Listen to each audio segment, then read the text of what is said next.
What do you think would happen if someone controls ARPANET? You don't even care, right?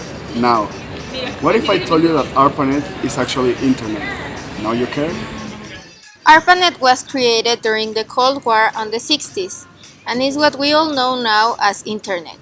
It was created to make simpler the communication between the governments during the war, and what was invented as a weapon is now one of the most important things in the world.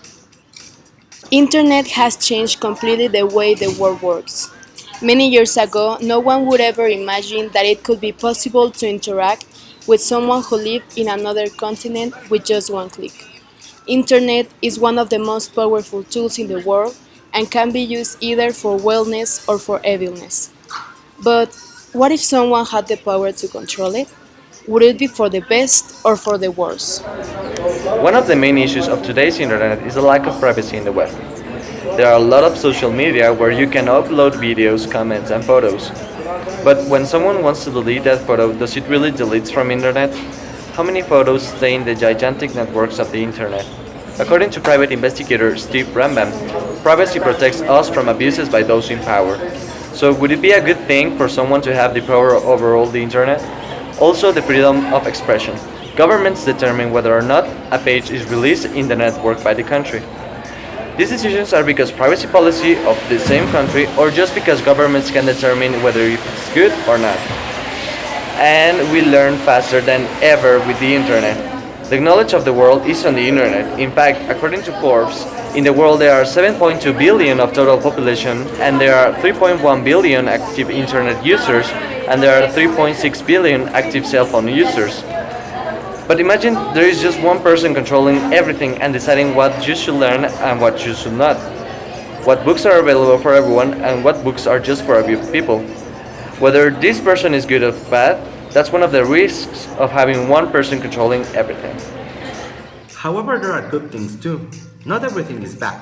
By definition, a government should attack and try to eradicate crime. As we know, the internet is a crime paradise nowadays in the so-called deep web. You can find from fraud, child pornography, slavery, drugs, weapon trades, and even hitmans on the internet. That's a bad thing, and it does not only affect the integrity of people. According to the Mexican newspaper El Economista, Mexico makes losses of more than $150,000 million a year by cybercrime. That's a lot of money, and that's only on our country. If you combine the total amount of money lost in the more than 190 countries that there are on the world, the amount of money is astonishing. So, if we have one person that is controlling the internet and attacks the crime, the economy would be better for every country in the world, and eventually the crime would decrease and we would have more safety when we surf on the internet. They say the youth are the future of mankind. The cyberbullying is when a child or teen is tormented, threatened, harassed, humiliated, embarrassed, or otherwise targeted by another child or teen, specifically using internet. It is one of the main problems in young people nowadays on the internet, and sometimes the consequences could be even fatal. A governor of the internet could help this issue and end it for good. After this brief analysis, our team's conclusion is that it wouldn't be appropriate for our society if someone governed internet. We all know that absolute power corrupts everything, especially people. If someone governed internet, it will be a step back in society. It will be the 21st century dictator. There are plenty of reasons of why it wouldn't be a good idea. We know that internet is the main way of communication all around the world.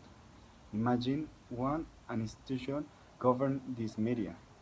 They will show us what they want to show us and not the real thing.